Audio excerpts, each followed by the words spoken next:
Today's story is Hunted by Ghost Child. The sunlight shines into the dark room as Lucas laid upon his bed, his arms behind his head as he looked up at the ceiling. Lucas mainly let his thoughts wander as he listened to music that resembled his current mood. That's the only way he escaped his reality. His father, mostly. James Denver, his asshole of a father. Memories filled his head as James's booming voice echoed in the walls of his skull. "Lucas!"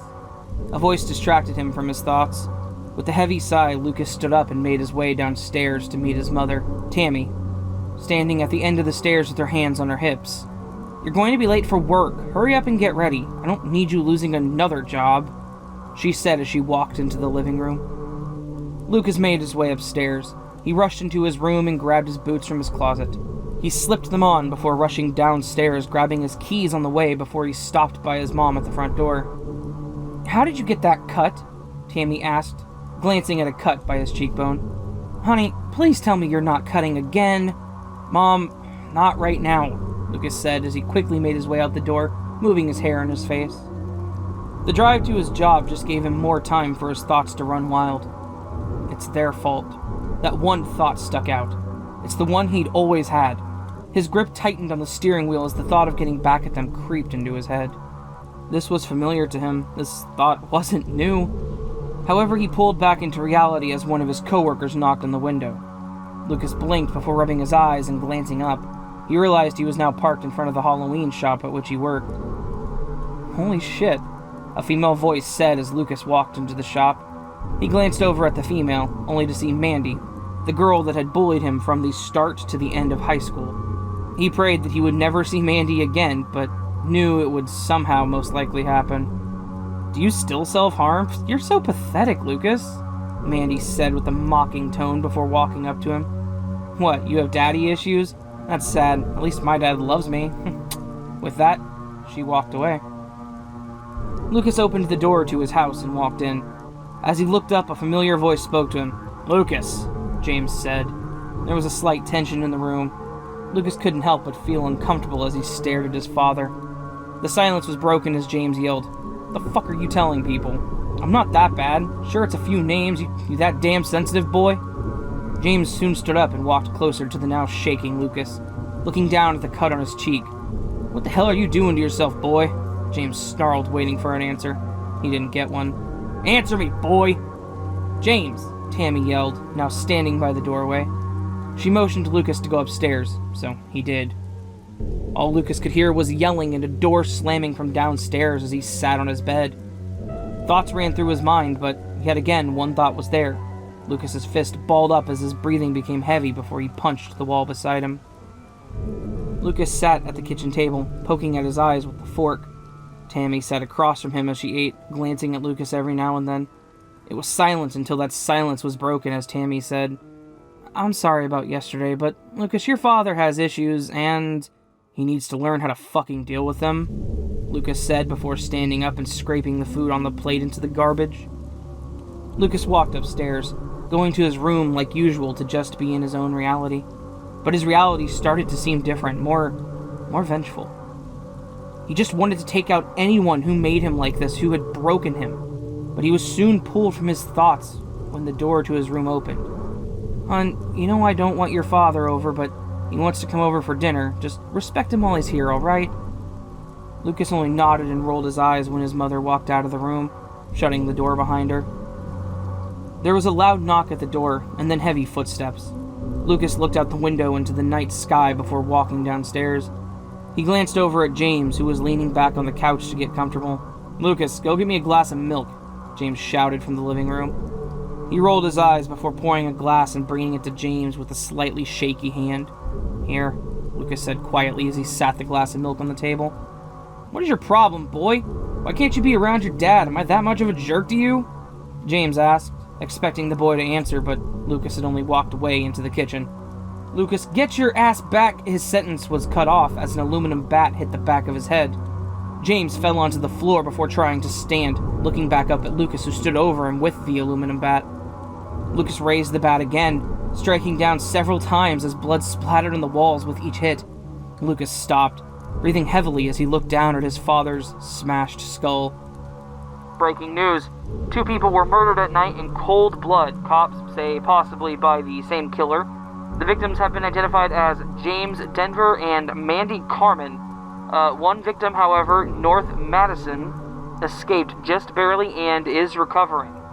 The police believe Lucas Denver is responsible for all 3 attacks. Please be on the lookout as he is considered armed and dangerous. North stood there frozen in front of a bloody scene.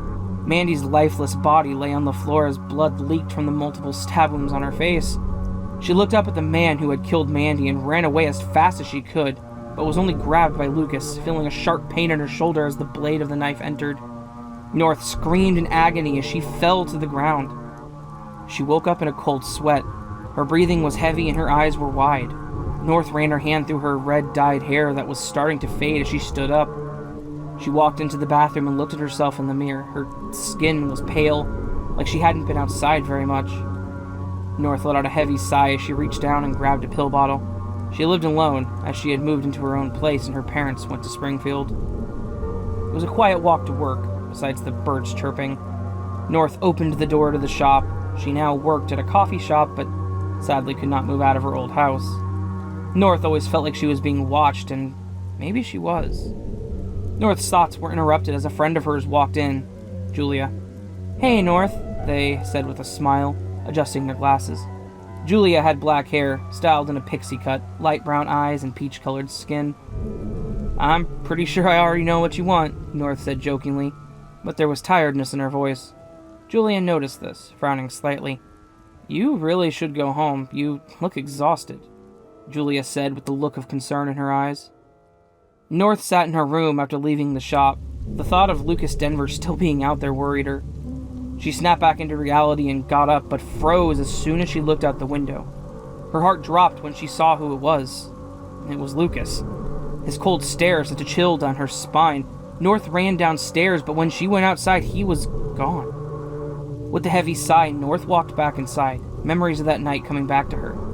She shook her head as if that would help get the thought out of her skull. She slowly made her way upstairs, the old stairs creaking with each and every step. She entered the bathroom, looking down at the sink, but when she looked up, her eyes widened as Lucas's cold eyes glared at her through the mirror. North sat up quickly, her breathing heavy as her eyes darted around the room. She laid back down, placing her hands over her face. The nightmare almost felt real. She was just being paranoid, though, right? North looked at the time. 5:03 p.m. She must have fallen asleep when she got home from the coffee shop. Honestly, she wished that she could never sleep at all.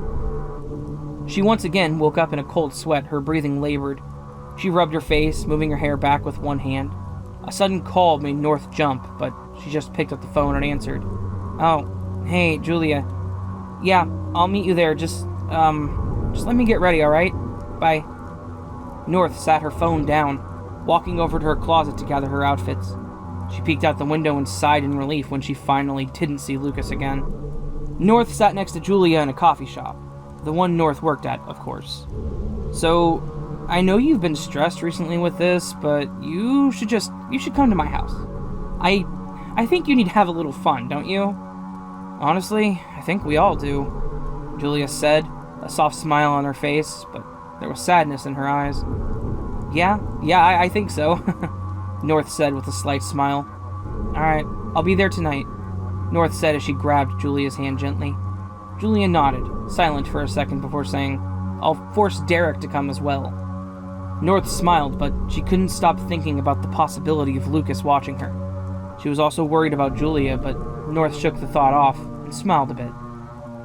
It was a quiet night as usual. Due to the recent killings at a nearby house, Officer Sandy sat on the curb in the neighborhood, his police car parked not too far ahead. He looked around before standing up, but sudden footsteps behind him made him turn around only to have a blade of a bloody kitchen knife enter his head. Lucas yanked the blade out of Sandy's skull as he watched him swing around for a bit before collapsing to the ground. Julia walked over to the couch with Derek. Derek was tan, had hazel eyes, and long brown braided hair. He sat next to North, who was spacing out until Derek put a hand on her shoulder. North, are you alright?" Derek asked with a bit of concern in his voice. Huh? Oh, yeah, I'm fine. I was just spacing out, North said as she gave Derek a reassuring smile. However, there was a knock at the door and Julia went to answer it. A sheriff stood at the door when Julia opened. He soon started to speak. Hey folks, just came to warn y'all. There's been a murder in the area, and you guys just lock your windows and your doors at night and stay inside tonight, okay?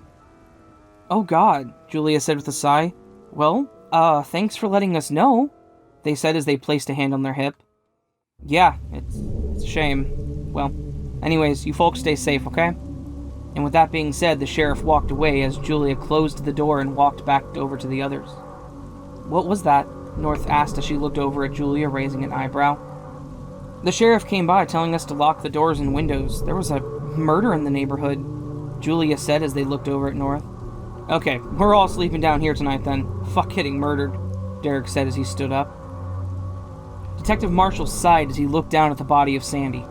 He felt uneasy, the same feeling he had with the one case he worked in 2004. He had a gut feeling it was Lucas. He knew Lucas wasn't caught, but Marshall would get that taken care of. He promised himself he would. So many thoughts ran through his mind. He couldn't comprehend what they were. All he knew was that he needed to find Lucas Denver. Julia sat in the living room, looking at a photo of their mother, who died a few years back. Julia, North called from the kitchen. Julia snapped back into reality, setting the picture down as she walked into the kitchen to see Derek sitting at the island. North shut the stove off, putting eggs on a plate for Derek and Julia. It was a quiet afternoon. Derek sat outside looking up at the sky.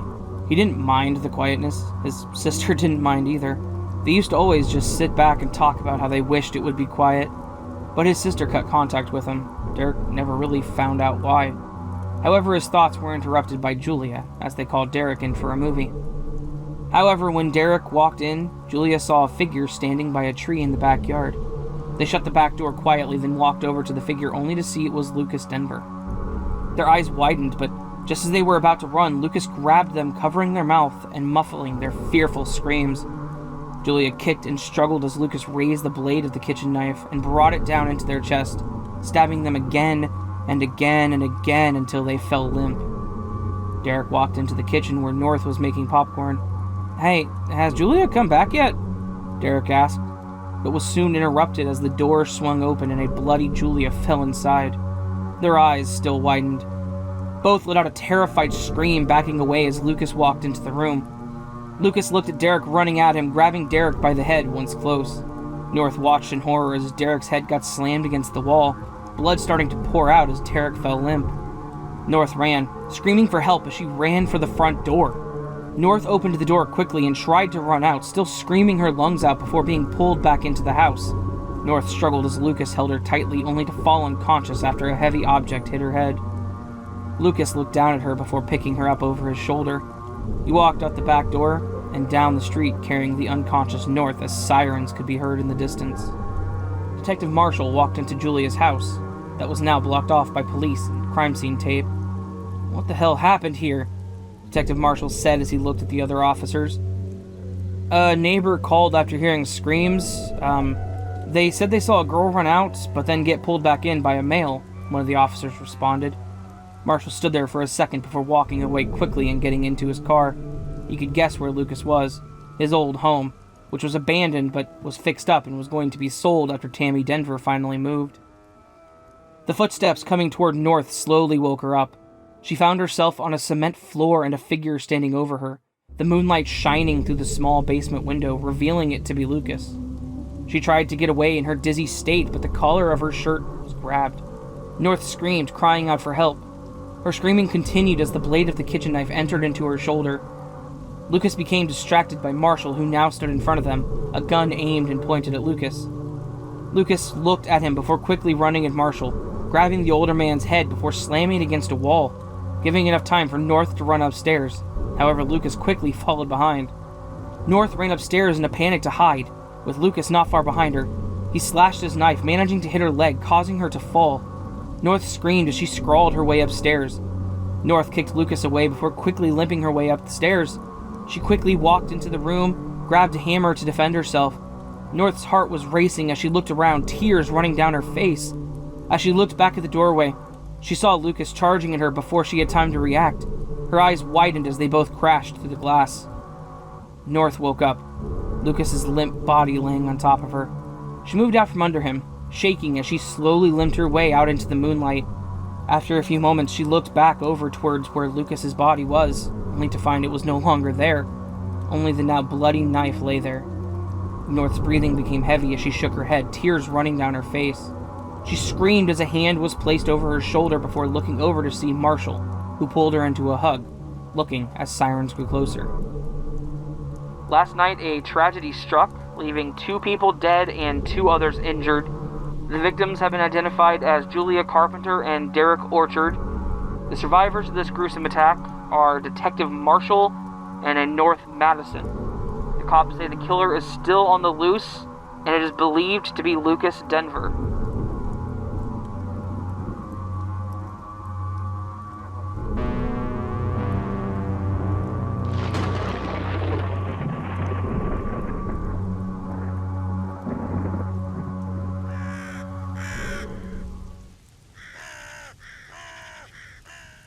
Well, my friends, I hope you enjoyed that. That was once again Hunted by Ghost Child. If the name Ghost Child sounds familiar, that's because they wrote Misfortune, Parts 1, 2, and 3. And I wrote the 4th part of the series with their, I guess you could say, direction. I kept things within Ghost Child's reality, existence, their universe they created, but had some creative control over that. So if you like this story and you want more by them, go check out Misfortune. There's an entire playlist on it on my channel, and there's also a video that covers all 4 parts in one long video, so there you go. Alright friends, if you enjoyed all this and would like more content like this, please consider joining the Nevermore. To join the Nevermore, all you have to do is click that subscribe button, and then you're part of the Nevermore.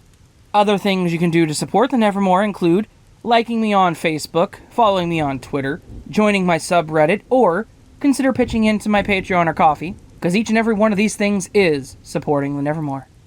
And the Nevermore loves you. Don't forget that. Or else we'll find you. Lastly, if you have a story for me to narrate, there's also a link to a Redex page where you can submit your story to me. I will get it immediately. And from there, I can narrate your stories. Please do take advantage of it if you have something you would like me to narrate or feature on my channel. Alright, my lovely listeners, I love every single one of you. I hope you have a fantastic day and a beautiful week this week.